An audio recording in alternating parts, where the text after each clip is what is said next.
우리 하나님의 말씀 함께 봅니다. 창세기 3장 15절로 21절까지 말씀입니다.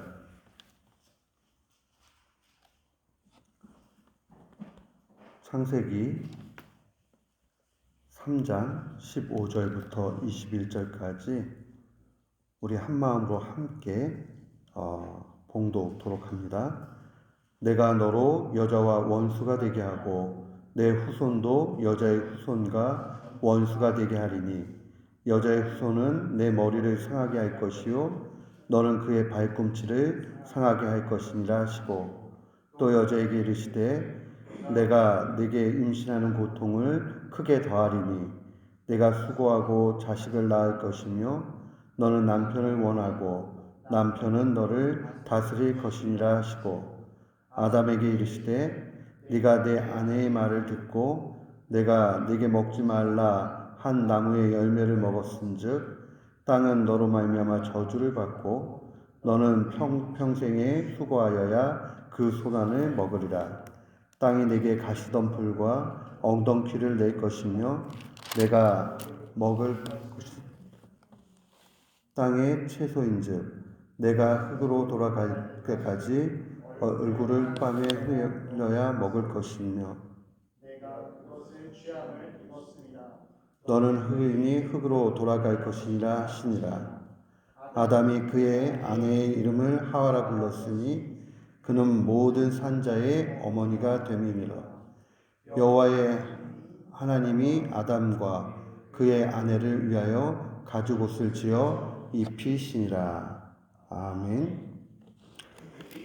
우리 오늘 말씀 잘 알고 있는 말씀인데요. 다시 한번 우리 15절부터 21절까지 한 번 더 마음을 같이 해서 또박또박 주의 말씀 보도록 합니다. 15절부터 같이 읽습니다.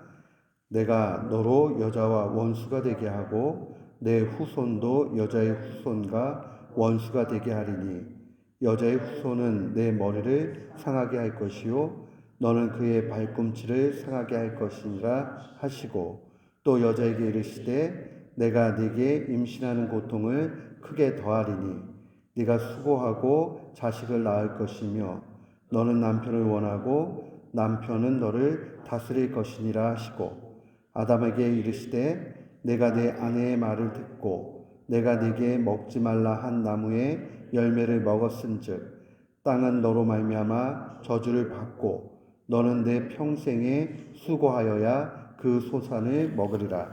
땅이 내게 가시덤불과 엉겅퀴를 낼 것이라.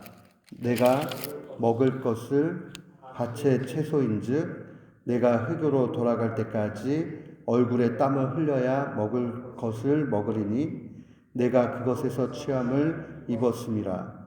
너는 흙이니 흙으로 돌아갈 것이니라 하시니라. 아담이 그의 아내의 이름을 하와라 불렀으니 그는 모든 산자의 어머니가 되미러라. 여호와 하나님이 아담과 그의 아내를 위하여 가죽옷을 지어 입히시니라. 아멘. 저는 오늘 본문 말씀을 통해서 넘어진 인간 약속하신 은혜라는 제목으로 주의 말씀을 선포하도록 하겠습니다. 20세기의 최고의 신학자라고 일컬어지는 칼 바르트라는 분이 있습니다. 이분이 이런 이야기를 했습니다. 인간은 언제나 혼동 속에 헤매고 하나님은 섭리하신다. 그러니까 우리가요, 타락한 이후에는 앞길을 제대로 보지 못하고 맨날 헤매이고 바른 길 찾지 못해가지고 그렇게 고통 가운데 산다는 거죠. 그러나 하나님은 그럼에도 불구하고 그의 선한 손길로 우리를 이끌어 주신다 하는 그 은혜를 찬양하는 말입니다. 실수투성이인 인간에 대해서 은혜를 베풀어 주시는 하나님. 그 하나님은 우리 실수보다 더 큰 사랑을 가지고 계십니다. 우리가 성경 전체의 내용들 가운데 종종 말씀을 읽다 보면 마음의 비참함과 고통을 느끼는 말씀들이 있습니다. 그 가운데 최고의 비참함을 갖게 하는 그러한 부분을 읽으라면 아마 창세기 3장일 것입니다. 인간의 타락장이죠. 이 타락장을 보게 되면 결국 인간이 얼마나 이 하나님을 배반할 수밖에 없는 그러한 연약한 존재인가 하는 것을 잘 보게 됩니다. 먼저 이 사탄은 언제나 하나님의 말씀을 통해서 우리를 유혹합니다. 참 아이러니해요. 보세요. 하나님의 말씀을 가까이 할 때만, 그의 명령을 쫓아갈 때만 우리는 바른 길로 간단 말이에요. 그런데 그 말씀 때문에 우리가 넘어지기도 한다는 겁니다. 왜냐하면 사탄의 방법은 언제나 하나님의 진리를 살짝 바꿔서 거짓으로 만들기 때문입니다. 그렇기 때문에 우리는 하나님의 말씀을 정확하게 기억하고 그 말씀의 바른 뜻을 분명히 알아야 됩니다. 하나님의 말씀을 경시하게 될 때 우리는 미혹에 빠지게 됩니다. 본문의 앞선 2절과 3절에 보면 이 사탄이 하와를 유혹하지요. 하나님의 말씀에 너희는 먹지도 말고 만지지도 말라. 그렇지 않으면 너희가 죽으리라 라고 이렇게 하나님이 말씀하셨다라고 이야기하지만 실상 하나님의 말씀은 정령 죽으리라. 정령이라는 말이 반드시죠. 그러니까 이 반드시 죽는다라는 이 말씀을 살짝 바꿔서 죽을 수도 있다라고 그렇게 이야기하는 겁니다. 하나님의 말씀에 대한 아주 막연한 태도로 일관하게 만드는 거죠. 우리가 영적으로 죽게 되면 또 믿음이 약해지면 나타나는 현상이 뭐냐면 하나님의 말씀을 정확하게 알지 못한다는 겁니다. 창세기에도 그러한 표현들이 참 많이 나와요. 하나님의 말씀을 농담으로 여겼다. 이 롯의 사위들이 가지고 있었던 그 마음을 한번 보십시오. 하나님의 말씀, 그 경고의 메시지 자체를 그 다음에 경시 여기는 거예요. 그럴 일이 있나. 우리가 이 땅을 살아가면서도 그때 하나님이 그렇게 나한테 경고해 주시고 알려주셨는데 내가 그저 그걸 갖다가 깨닫지 못하고 그랬구나 하고 후회하는 일들이 분명히 있지 않습니까? 그게 바로 우리가 영적으로 민감하지 못할 때 나타나는 일입니다. 또한 사탄은 계속적으로 미혹합니다. 그는 거짓말쟁이이고 미혹의 영입니다. 그래서 4절과 5절에 보면 뱀이 여자한테 말합니다.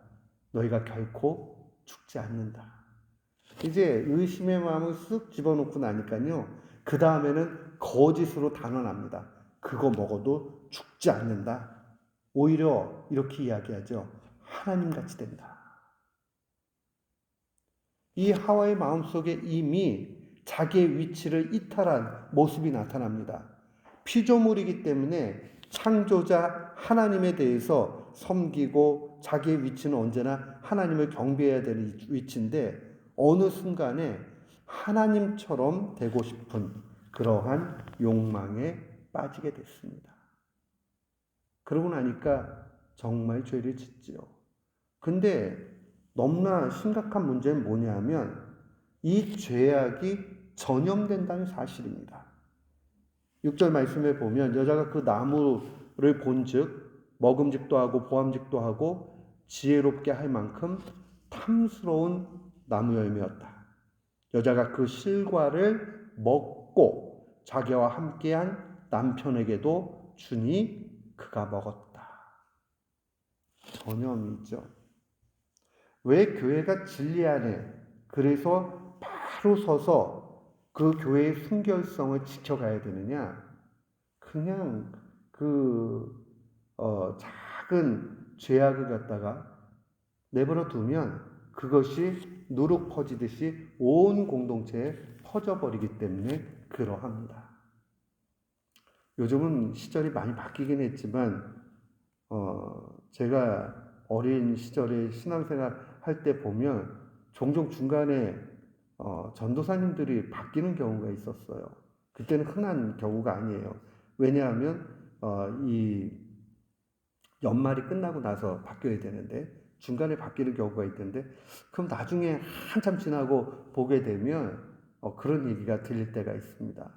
그 전도사님이 교회에 어떤 청년 선생님하고 교제를 했대요. 그렇게 되면 담임 목사님이 바로 그 다음 주에 광고를 내시죠. 대부분이 이 전도사님이 사임하십니다.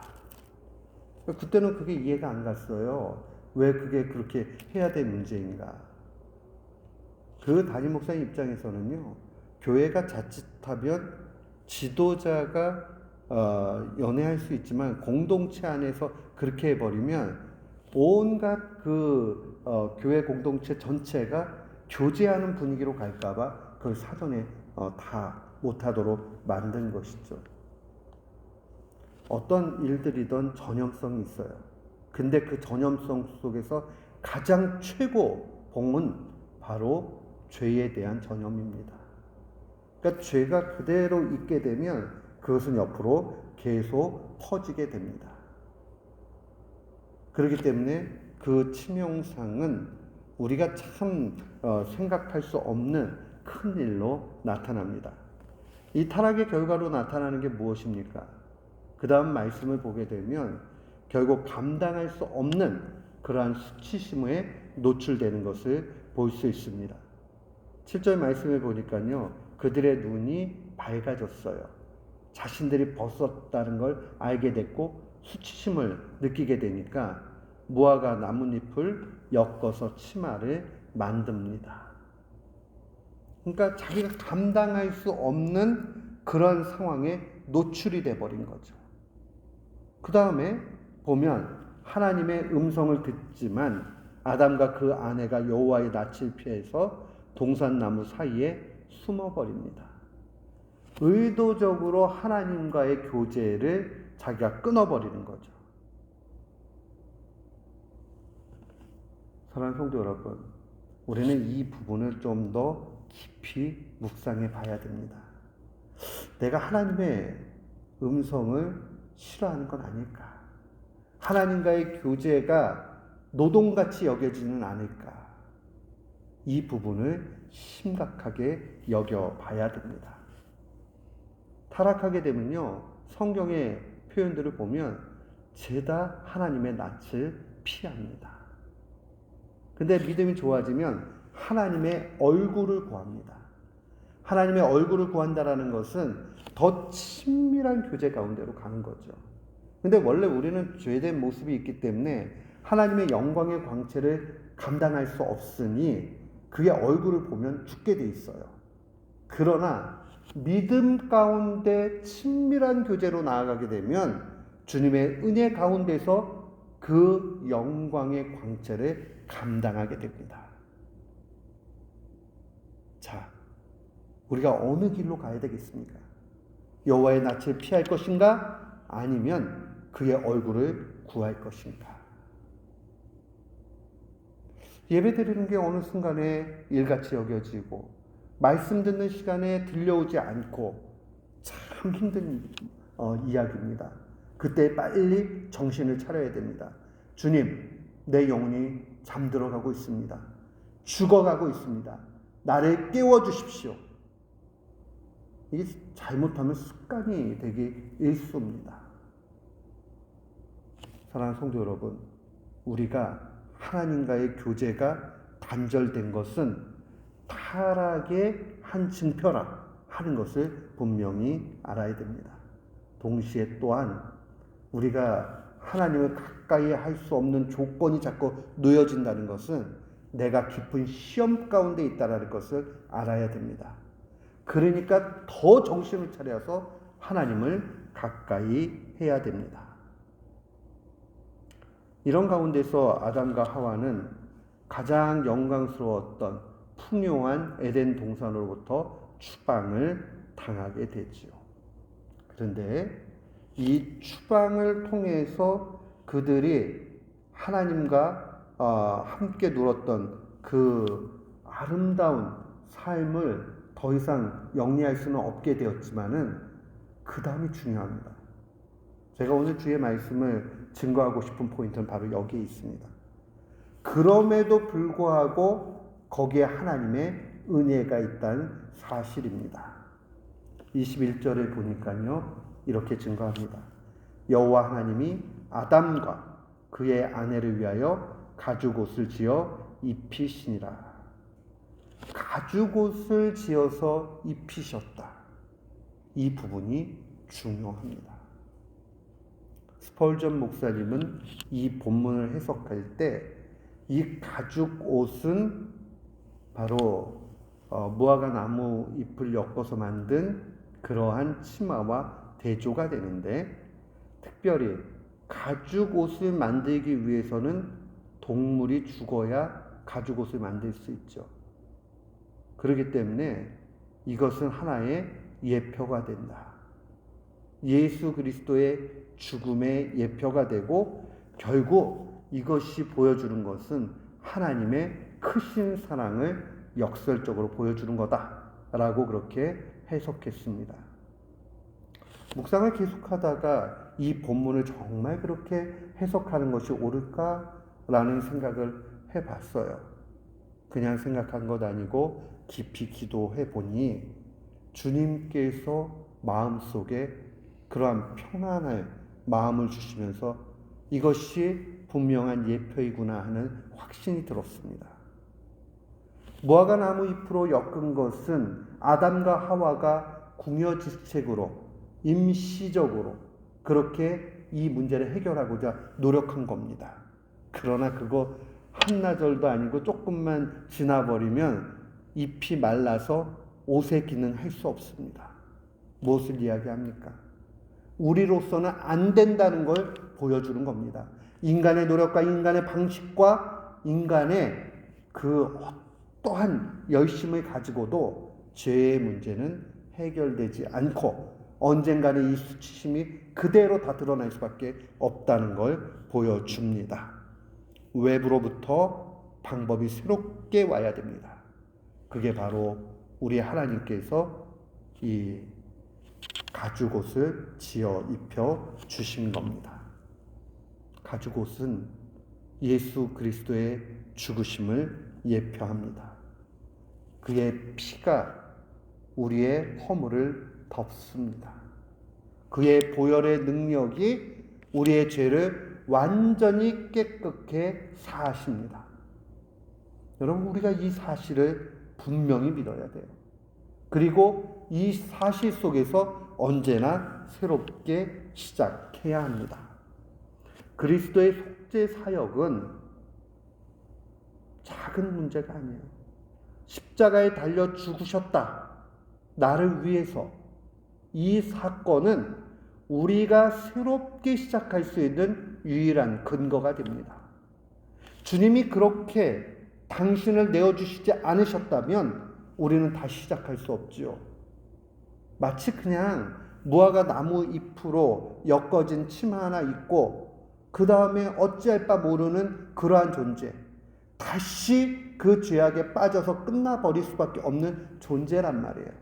그러나 하나님께서 베풀어 주신 가죽옷, 예수 그리스도의 십자가의 그 사랑, 은혜는 영원합니다.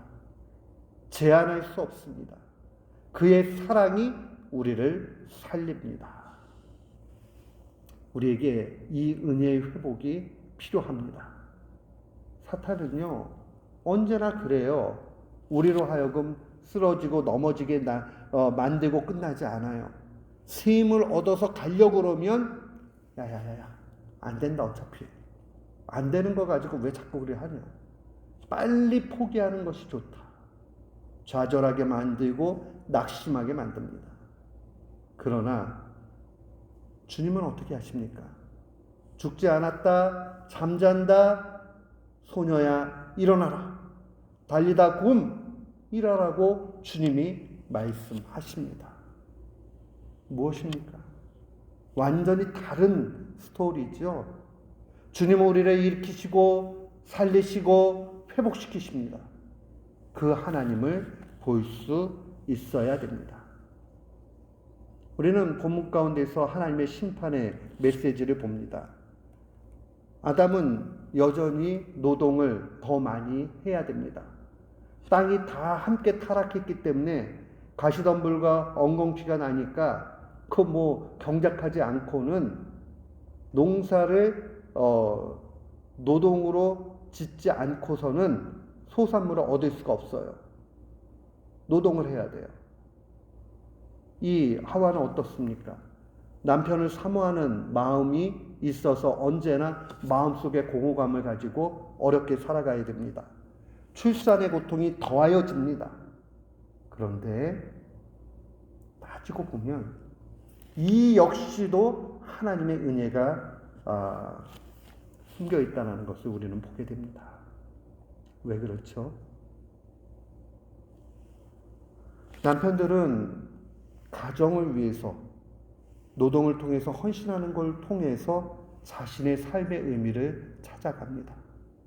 아내는 출산의 고통 가운데 큰 어려움을 겪지만은 그러나 그걸 통해서 사랑이라는 것을 온전히 하게 됩니다. 결혼 관계를 통해서 하나님이 회복시켜 가시는 겁니다. 그러니까 하나님의 심판은요, 우리를 치료하기 위한 치료제지 우리를 절망과 낙심과 죽음 가운데 몰아넣는 것이 아니라는 것을 기억해야 됩니다. 오늘날 많은 사람들이 알아요. 노동은 신성하다. 왜 이런 말 써요? 심판의 결과인데요. 그럼에도 불구하고 하나님께서는 회개하는 사람에게 노동의 아름다운 가치를 누리게 하시는 겁니다. 목숨을 걸고 자녀를 출산하는 일이 얼마나 큰 일입니까?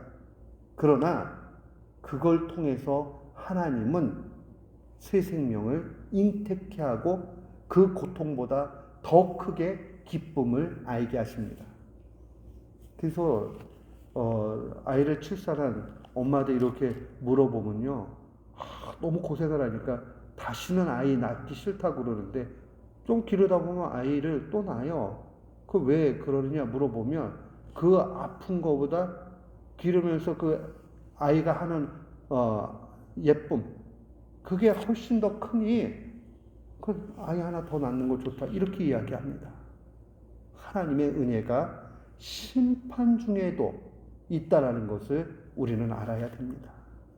하나님은요, 우리에게 고난 잠시 주시지만은 그걸 통해서 더 크게 은혜를 주십니다.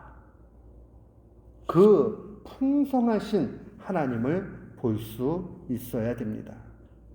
우리는 요셉의 역사 인식을 통해서 이 모습을 또 한 번 발견합니다. 요셉의 인생이 얼마나 굴곡진가 한번 생각해 보십시오.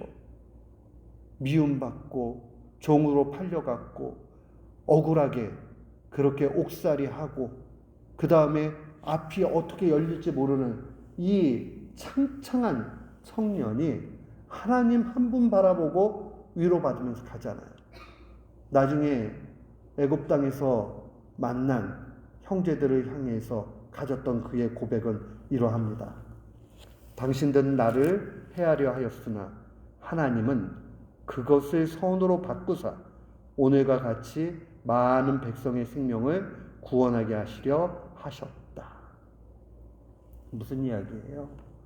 요셉을 먼저 애굽 땅으로 보냈다는 겁니다. 형들이 팔아서 거기 간 게 아니고 하나님이 이스라엘 백성, 이 사람들을 보존하기 위해서 자신을 먼저 그곳으로, 흉년이 지지 않는 곳으로 보내셨다라고 고백하는 겁니다. 당신들은 나쁜 마음으로 나를 악하게 팔았는지 몰라도 나는 그거 기억하지 않습니다. 하나님의 선한 손길 가운데 하나님이 그것까지도 선으로 바꾸셨습니다. 우리에게 이 신앙이 요구됩니다. 우리는 이제 우리의 입술 속에 나는 왜 이렇게 저주스러운 삶을 사는가? 옛날 엄마들, 아빠들 말 들으면 나 왜 이렇게 팔자가 사나운가? 우리 신앙인들에게는 그런 거는 없어요. 하나님은 악도 선으로 바꾸십니다. 나의 실수와 혼돈에도 불구하고 하나님은 섭리하십니다. 그 하나님을 믿어야 합니다. 사도는 증거합니다. 로마서 5장 20절 21절 말씀은 참 제가 사랑하는 말씀입니다. 죄가 더한 곳에 은혜가 더욱 넘쳐나니 이는 죄가 사망 안에서 왕노릇한 것 같이 은혜도 또한 의로 말미암아 왕노릇하여 우리 주 예수 그리스도로 말미암아 영생에 이르게 하려 함이라. 죄가 많은 곳에 은혜가 더 많아진다. 그 얘기가 뭐예요?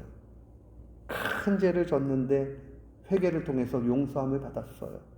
그러면 은혜를 많이 받았다는 겁니다. 물론 은혜 많이 받기 위해서 죄를 더 지으면 안 되는 거죠.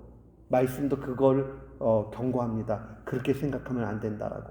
그러나 우리가 부지중이든 또 고이든 죄를 졌어요. 그리고 깨달음이 왔고 하나님 앞에 철저하게 회개를 했어요.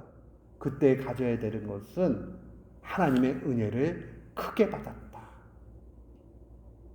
그 은혜의 큼이 얼마나 정말 아름다운가 하는 것을 우리는 알아야 됩니다. 그래서 하나님 앞에 경건했던 사람들은 언제나 역설적으로 이야기하기를 좋아했습니다. 진리를 찾아서 늘 방황하면서 갔던 어거스틴을 보십시오. 어거스틴의 말 가운데 이런 말이 있습니다.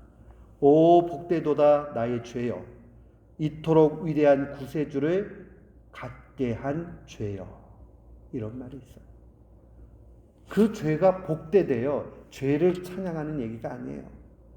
그 죄 때문에 그리스도가 내 죄를 사해 주셨으니 나는 구세주를 소유하게 됐으니 그것이 복되다라는 겁니다. 하나님의 은혜를 찬양하는 겁니다. 그러니까 우리는 오늘부터 이런 마음 가져야 됩니다. 실수하고 연약하고 넘어지고 좌절하고 힘이 없을 때에 사탄은 우리 속에 넌 뭘 해도 안 된다 이렇게 말해요. 그때마다 믿음으로 담대하게 그렇지 않다. 복되도다 나의 죄여, 나는 이 죄로 말미암아 나의 연약함으로 말미암아 나의 부족함으로 말미암아 오히려 구세주를 가졌노라. 여러분도 그렇게 대적하며 담대하게 기도하세요. 사탄이 우리의 마음속에 안 된다 안 된다 그렇게 낙심을 줄 때 그렇지 않다. 나의 이 실수와 연약함 때문에 나는 구세주를 소유했다. 우리는 언제나 실패 덩어리입니다. 그리고 실수 꾸러미입니다. 우리에게는 좋은 거 나올 것이 하나도 없습니다. 그렇기 때문에 주님이 우리와 함께 하십니다. 주님 말씀하시잖아요. 이 땅 계실 때에 내가 의인 찾으러 온 것 아니다. 죄인 찾으러 왔다. 그 말씀이 얼마나 위로가 되는가 보세요. 내가 잘난 사람, 세상에서 성공한 사람, 능력 있는 사람, 이 사람 찾으려고 온 것 아니다. 아무것도 아닌 사람, 실패하는 사람, 넘어지는 사람, 눈물 흘리는 사람, 그 사람 친구하러 왔다. 주님 실제로 이 땅에서 어떠셨습니까? 사람들이 비아냥거리면서 이야기했잖아요. 먹기를 탐하는 자라.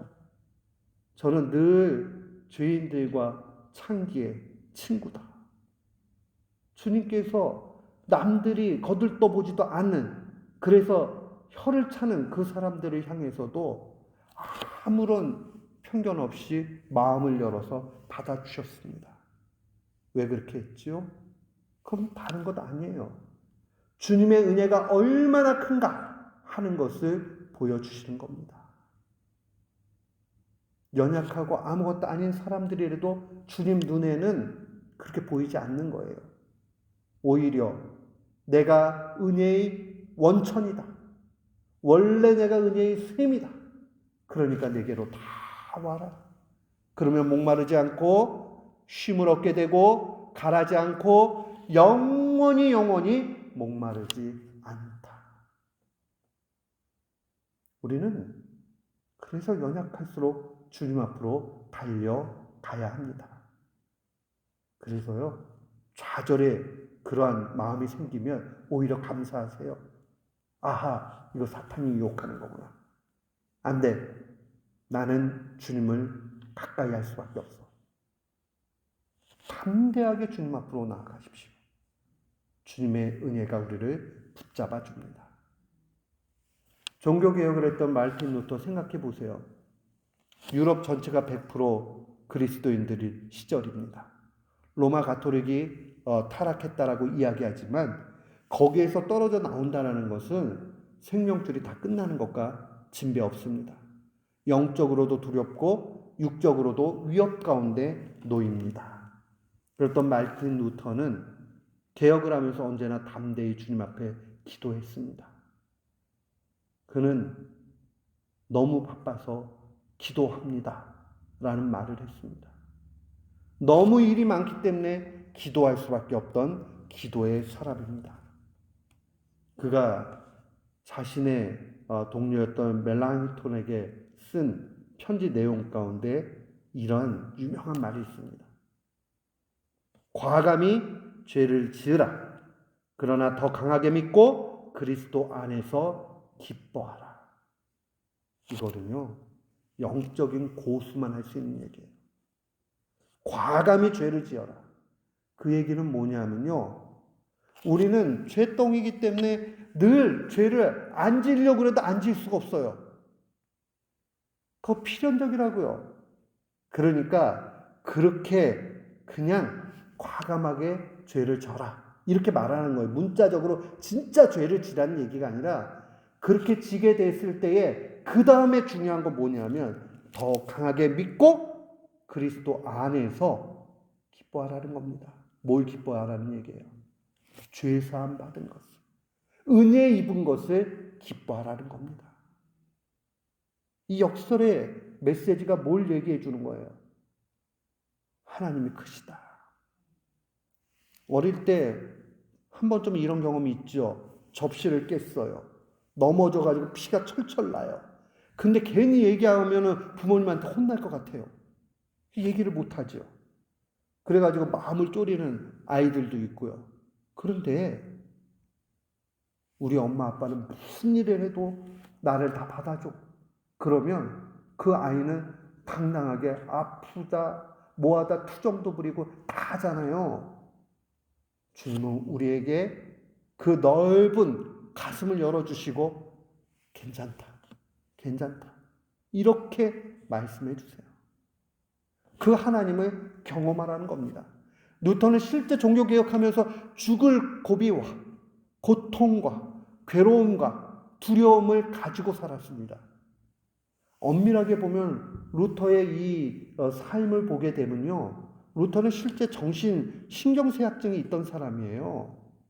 그러나 그가 그러한 고난 가운데서도 주님을 더 철저히 의지합니다. 그때의 하나님은 그 연약한 이를 하나님의 귀한 도구로 사용하십니다. 2세대 종교 개혁을 했던 존 칼빈은 어떻습니까? 칼빈은 별명이 걸어다니는 종합병원이었습니다. 안 아픈 데가 없어요. 개인적인 인생의 삶으로 보면 그는 굉장히 비참한 삶을 살았던 사람입니다. 그러나 그는 언제나 주님을 의지했고 주님 앞에 경건히 살아갔고 하나님을 원망하지 않고 하나님의 은혜를 입은 사람이었습니다.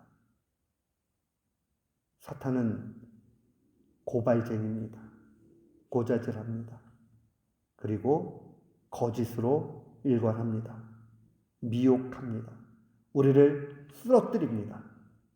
만약에 우리가 그 음성에 듣고 쓰러진다면 그것은 하나님의 마음에 대못을 박는 일입니다.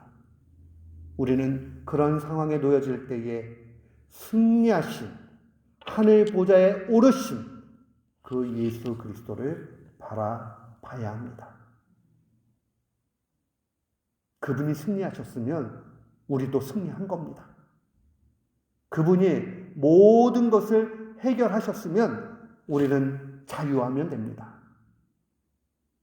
오 복되도다 나의 죄, 나는 구세주를 가졌노라. 과감하게 죄쳐라. 오히려 주님의 은혜를 바라보고 더욱 강하게 믿고 내 영혼아 주님 안에서 평안을 누리고 기뻐하라. 이런 담대함이 우리 가운데 있어야 됩니다. 주님은 이렇게 얘기해도 그 중심을 아시고 귀하게 받아주십니다. 하나님이 인류의 역사에 있어서 어거스틴 같은 사람, 루터 같은 사람, 존 칼빈 같은 사람 얼마나 크게 사용했습니까? 그들 죄 안 졌나요? 실수 안 했나요? 넘어지지 않았나요? 봄은요, 약한 사람 중에 약한 사람들이었어요. 그러나 주님은 그 약한 이들에게 은혜를 주셔서 크게 사용해 주셨습니다. 우리도 믿음의 경주를 그렇게 달려가야 됩니다. 우리는 혼동 속에서 늘 넘어집니다. 두더지같이 갈 길을 찾지 못합니다. 한 치 앞을 모릅니다. 그러나 하나님의 은혜는 섭리하십니다. 간섭하시고 우리를 다스리십니다. 그 하나님을 늘 기억해야 됩니다. 오늘 이 밤에 우리가 주님 앞에 나아갈 때에 이 말씀을 마음에 굳건히 새기고 날마다 승리하는 귀한 교우들 되시기를 주님의 이름으로 축원합니다. 아멘.